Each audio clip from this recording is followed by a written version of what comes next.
Hi guys, I'm back today for card number 2 in my birthday card series. I hope you guys have enjoyed it so far. Today I'm actually making a card for my mom. So I'm getting cards done a little earlier because of this series. So it's really a good thing for me, and I'm really enjoying it. So today I have a really fun technique that I thought of using these paper straws that I got from Simon Says Stamp. And what I've done is cut them down. I cut each one into about 3 pieces, and these are just a few extras I have. So yeah, I just cut them unevenly because I want different sized looking candles. So you just kind of eyeball it. These are the colors that I chose for my card because I'm using this paper pad by Basic Grey called Plumeria. This is a really great paper pad for like elegant cards for weddings, even sympathy. But today I'm actually going to cheer them up a little bit and use them for a birthday card. So this is the paper I chose. It's got little hexagon pattern on it, and I'm going to go ahead and adhere it to my card base really quick. I'm just using some ATG adhesive right now and just center it on the card. I just cut it about 1/8 of an inch shorter on all sides.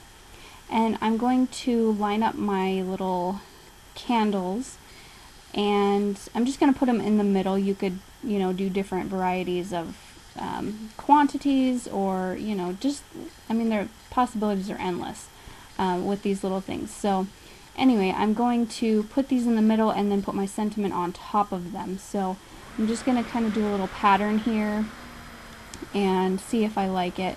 Like I said, I did these all different sizes so that they can kind of look staggered a little bit. I really like that look. So there's my candles. And I'm going to adhere these using glossy accents. You could also use a hot glue gun, which would probably be quicker and easier, but I didn't have mine warming up, so I just decided to use glossy accents. So I messed up my pattern a little bit here. So I had to, thank goodness I caught that. But yeah, I'm just going to set these down, and I put a little bit too much glossy accents on the card, so I ended up adding one more of the purple candles later on. Anyway, so let's go on to the sentiment. I have this little white and blue polka dot paper from the same stack, and my sentiment from the Paper Tray Ink Stylish Sentiments birthday set. This set is one of my favorite sentiment sets for birthday, and you're probably going to see it a ton used in this series. I used it in my last card as well. So I'm just using some black Memento ink, and I'm going to stamp that right here. And then I'm going to be die cutting this with a Spellbinder's Nestability. I don't have my Nestabilities labeled, so I can't tell you what label this is. I apologize for that, but I'm just kind of centering it there. I did get it a little bit off, but it wasn't too horrible. So I went ahead and put some washi tape there to hold it. And I'm going to go ahead and run this through my Cuddle Bug. So this first run through, I'm just cutting it, and then I'm going to go back through and emboss the edge of it.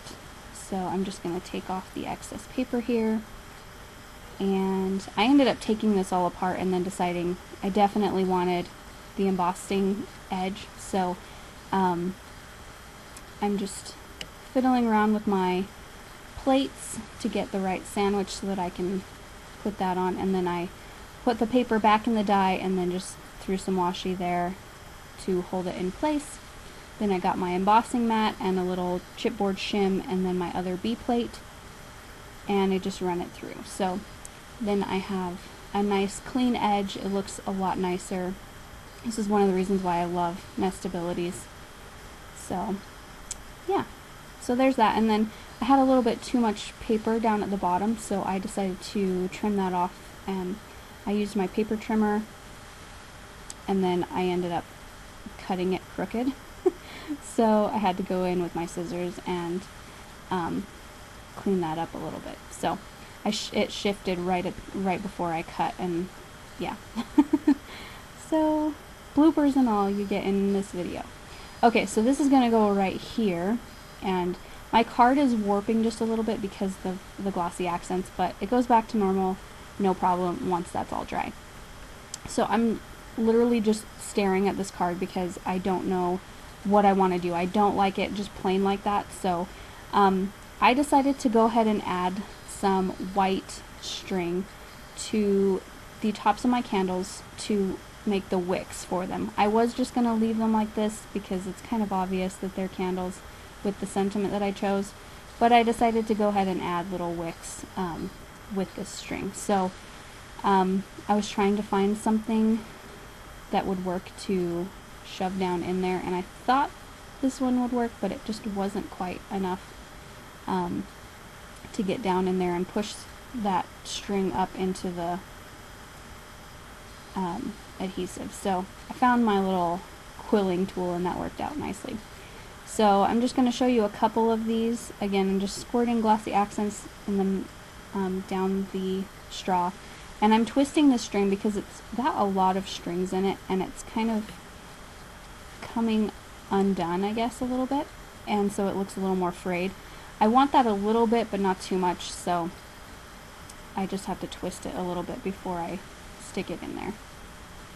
So I went ahead and did that to all of the candles, and there you see all of them done. It's really, really cute, much more like candles. And then I decided to go ahead and add some baker's twine. It's kind of a yellowy orange color. The papers have an orange in them, but I used yellow in the candles because I didn't have an orange straw, so I went for a yellowy orange twine.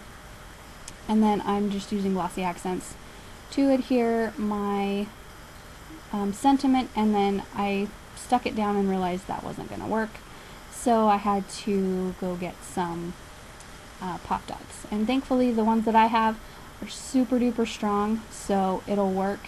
Right now they're kind of moving around because of the glossy accents, but once that thing dries, it ain't going anywhere. And you do see that I only added 4. I actually ended up adding more later on, and kind of just sneaking them behind the sentiment a little bit later because it was kind of sagging a little bit, and the bow or the knot from the twine was causing a little bump, so I went ahead and put some pop dots around that so that you don't see that later on in the finished card. So now onto the inside, I'm just stamping happy and birthday from the same paper tray ink stamp set, and I'm just centering it on this really pretty striped paper. And there's my birthday, and I actually did pretty good. Normally I get these things crooked, but I did pretty good this time. I was really happy. So there's that, and then you can obviously write your sentiment to the recipient in there. So I'm just going to adhere that to the inside, and there we have card number 2 for my birthday card series. Again, I hope you guys are enjoying this, and I will see you guys next time. Bye!